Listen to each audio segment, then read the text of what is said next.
देखो बच्चों, हम पीछे पार्ट में क्वेश्चन नंबर 10 तक बात कर चुके हैं। हम इसमें बात करते हैं क्वेश्चन नंबर 11 की। कह रहा निम्नलिखित में से कौन से कथन सत्य है और कौन से असत्य है। कह रहा कि दो धन अभाज्य संख्याओं का गुणनफल सदैव क्या होता है, अभाज्य होता है। हम ऐसी कंडीशन में क्या कर सकते हैं कि यह सदैव सत्य नहीं मान सकते। जैसे अगर हम 7 से 5 में गुणा करें तो ये 35 होता है, ये एक अभाज्य संख्या नहीं है। लेकिन अगर हम 2 से 3 में गुणा करें तो ये हमारे सम संख्या प्राप्त हो गई, ठीक, 6। तो और फिर अगर ऐसे हम देखें कि 2 से और हम 5 से गुणा करें तो 10 प्राप्त हो गया। मतलब हम यहाँ पर हमारा क्या मिल रहा है, या तो कोई भाज्य संख्या मिल रही है या तो कोई सम संख्या मिल रही है। तो हम कह सकते हैं कि 11 का जो ए है वो क्या है, हमारा गलत है, या हम कह दें असत्य है, वो हमारा क्या है, सत्य नहीं है। बी पार्ट की बात करें, कह रहा है कि दो धन अभाज्य पूर्णांकों का योगफल सदैव अभाज्य होता है। अगर हम देखो 2 और 3 जोड़ते हैं तो 5 मिलता है, ठीक, ये एक अभाज्य संख्या है। लेकिन अगर हम 5 और 7 जोड़ें तो ये हमारा कितना हो जाएगा, 12। यह एक अभाज्य संख्या नहीं है, तो दूसरा कथन भी हमारा क्या हो जाएगा, सत्य हो जाएगा। अगर हम सी पार्ट की बात करें, अगर ए और बी दो धन ऋण पूर्णांक हैं तब ए प्लस बी सदैव ऋणात्मक होगा। ये दोनों ऋण है। जैसे मान लो यहाँ हमारे का -2 है और -3 है, ठीक, इनको हम जोड़ते हैं तो इनका मान हमेशा माइनस ही में प्राप्त होगा। तो कहेंगे ये हमारा क्या हो जाएगा, सत्य हो जाएगा। फिर देखिए हम क्वेश्चन नंबर 12। देखो क्वेश्चन नंबर 12 क्या कह रहा है, कह रहा है कि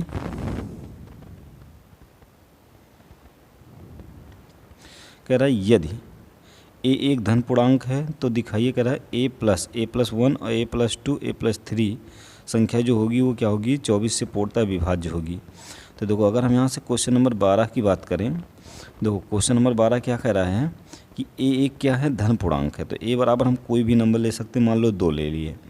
तो कह रहा हमें a+1 और a+2 और a+3, कह रहा है ये जो होगी ये 24 से विभाज्य होगी, ये हमें सिद्ध करना है। तो ए की वैल्यू हम यहाँ पर रख लेते हैं।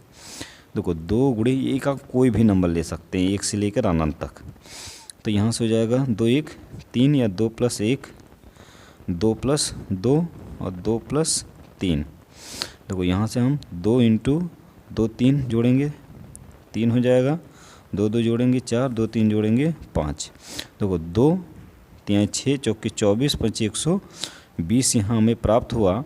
अब कहीं ना कहीं देखो ये हमारे क्या है, 24 से विभाजित है। अगर हम 120 को क्या करते हैं, 24 से विभाजित करते हैं तो 24 5 120, ठीक। तो यहाँ से हमारा कितना आ जाएगा, 5 आ जाएगा। तो हम कहेंगे कि ये 24 से क्या है, पूर्णतः विभाजित है। चलो फिर हम बात करते हैं क्वेश्चन नंबर 13 की। क्वेश्चन नंबर 13 देखो हमारा क्या कह रहा है। देखो क्वेश्चन नंबर अगर हम 13 की बात करें तो कह रहा है यदि ए एक सम धन पूर्णांक है और बी एक विषम धन पूर्णांक है, तो कह रहा है बताइए निम्नलिखित संख्याओं में से कौन सा सम होगा।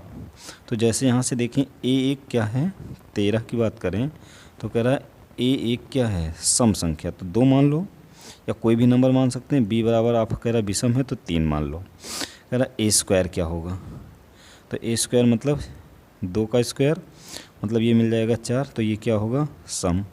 फिर कह रहा b² क्या होगा, तो 3 का स्क्वायर कर लो, ये क्या होगा 9, तो ये क्या हो जाएगा आपका विषम हो जाएगा।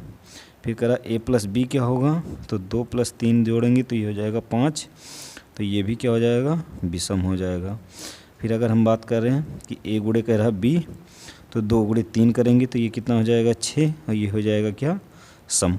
फिर कह रहा है कि a × a+1 करें, तो 2 × 2 + 1 कर दें तो यहाँ से हमें कितना मिल जाएगा, 2 3 6 मिल जाएगा, तो ये भी क्या हो जाएगा, सम हो जाएगा। फिर कह रहा है कि b × b+1 करें, तो देखो 3 × 3 + 1 तो हो जाएगा 4, तो 3 गुणे 4 मतलब यहाँ हो जाएगा 12, तो ये भी क्या हमारा हो जाएगा, एक सम संख्या हो जाएगा, ठीक।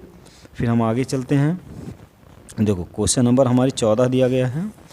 देखो 14 का अगर हम बात करें और 15 की, देखो कह रहा है कि धन पूर्णांक के लिए किन गुणधर्मों को अंतर्गत निम्नलिखित कथन सत्य मान सकते हैं। देखो कह रहे ये 3 और ये आपका 8 + 7 है, तो यहाँ पर हम कह सकते हैं तो 14 में जो आपका है ए में ये आपका वितरण नियम लग रहा है।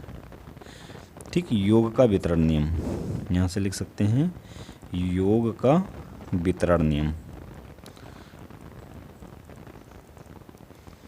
क्या होता है, जैसे a इंटू लिखा गया ए बी प्लस सी लिखा गया है, तो इसको हम लिख सकते हैं a इंटू बी और प्लस बी और a इंटू सी, यही हमारा होता है योग का वितरण नियम।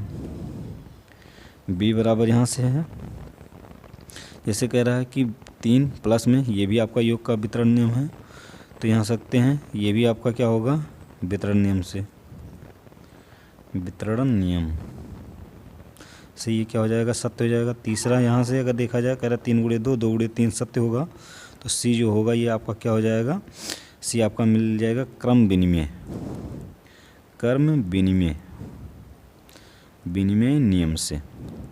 ठीक, और डी की बात अगर हम करें, देखो अगर हम डी की बात करें तो डी कह रहा है कि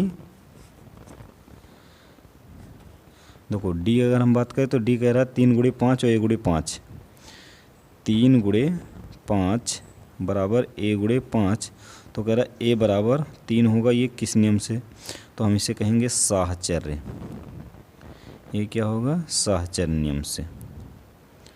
ठीक, ये आपका आंसर हो जाएगा। फिर हम आगे बात करें क्वेश्चन नंबर 15, तो क्वेश्चन नंबर 15 क्या कह रहा है,